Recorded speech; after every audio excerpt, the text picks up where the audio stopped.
Greetings, dear precious spirit soul that you are. Breathe into your heart. And when you do that, remembering that you're part of Source. We call it the divine. Words do not explain. And we are using words to help us get to our own connection with our beloved, and in the Vedas we would call it Paramatma or Super Self. Okay? My topic, you are already successful. Now why I'm kind of quiet is there's more people up here that are camping and doing different things, so I don't want to, to cause them any disturbance so they can rest and all that. Now, you are already successful. And what is success? Success means attaining what you would intend. That means if you're watching this program, you are successful because you intended to watch it, you intended to use it, or however it may be. And that was your intention, and you did it. And that is success. That's successful. In fact, some people who feel so repressed and depressed and depowered, it pushes a person into such deep apathy. And apathy is not deep meditation. Big difference. So it pushes a person down into deep apathy and helplessness and weakness, where they have completely forgotten who they are. And so what we get caught up in is this system somehow built on opposites, success and failure. Well, when you break up a word like success, which means having attained what your intention, and you make it the opposite of failure, meaning that you do not, well, first of all, that's a lie, because you always do. And the lie then is the separation of us from our knowing, realization and activation of our true divine self. And when you acknowledge and recognize that you are already successful, you no longer are a party to or participating in the game of winner and loser, success and failure. You're good, I'm bad, you're good, it's right, and all of this. Now, in each of these divisions, there's always the absolute, that the mind, you would say, the way the mind operates, is it then, because it's creating a reality that you might say is out of alignment with the divine. So it produces what we perceive here as birth and death, life and death, love and hate. It produces a fear-based reality, and also, according to the Vedas means knowledge. And what you want to use knowledge for, ancient wisdom, and whatever see, words are always spell casting also. So you have to take your emotion away from all of the words that you're using, and therefore you're using them then in the context of a vibration, because they are making vibrations, but you're not giving the vibration the fuel of faith. Faith is the fuel of manifestation, you see, because you're doing that. So when we're then, because we're using words here, and yet as we become more and more in tune with who we are, our telepathic abilities increase. This is it. When you know you're already a success, you can't get what you don't already have. So all the false programs are about augmentation, being more than who you are. When you want to be more than who you are, you're already less. because you're acknowledging that you are, and recognizing and therefore making real and true, that you then prove by your experience and your reality and all of this, because that's what you do. This is who we are. Then what we do is we're trying to become whole and complete and perfect.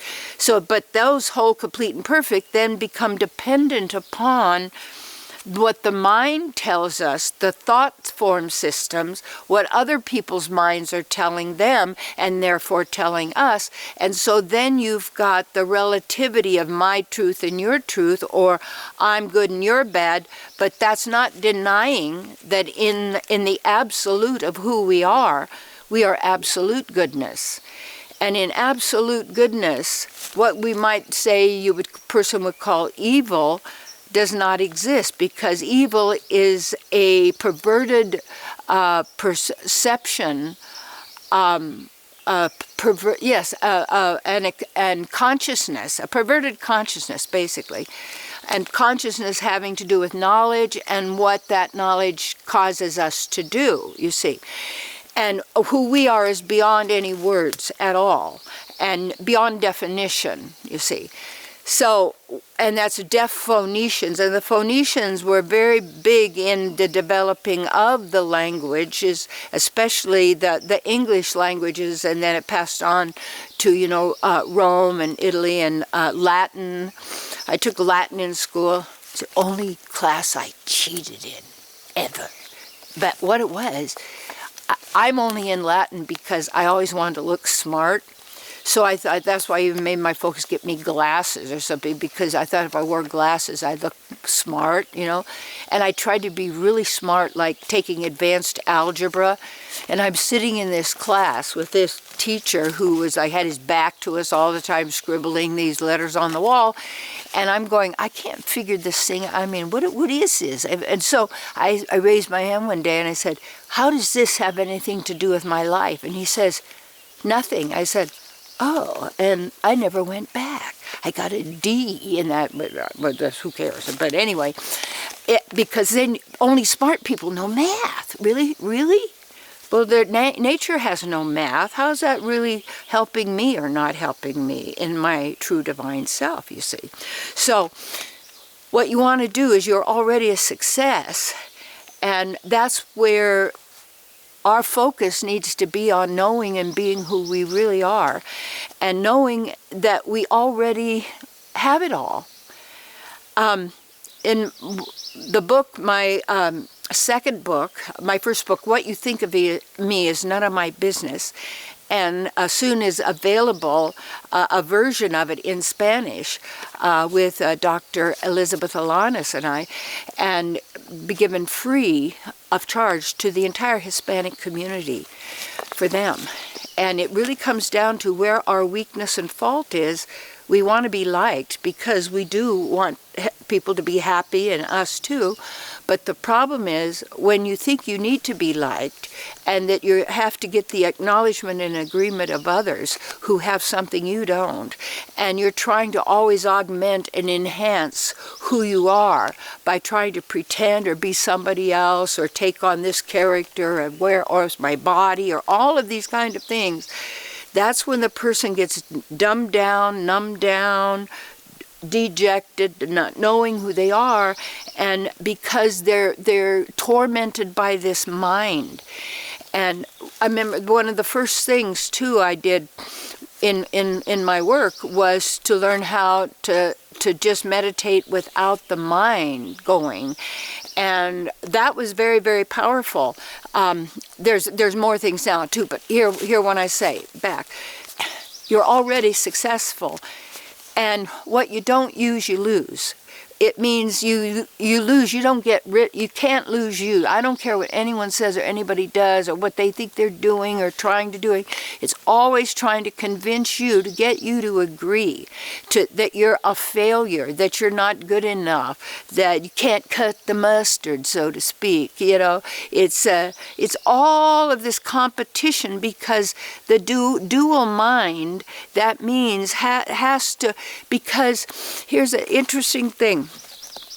Anyway, we're Achincha Beta Beta Tattva is a Sanskrit word meaning we're inconceivably, simultaneously the same and different. And what that does is it brings the quality of personalness. We are persons. We're not an abstract. We're not a blip on a screen. We're not that was born and die. We're not a concept. The body, this body is a concept. Our true divine spiritual body we already have, yet we can acknowledge it or not. So this is where it is. It isn't bragging and thinking, oh, I'm a success. It isn't bragging, oh, I'm wonderful. No, that isn't really what it's about.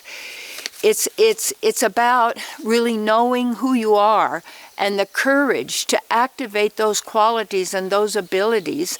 And you have to look at what's stopping you is that thing of afraid of being criticized. I suggest get that book of mine, What You Think of Me Is None of My Business, and it's great for everybody. Then also my latest is Live Your Bliss.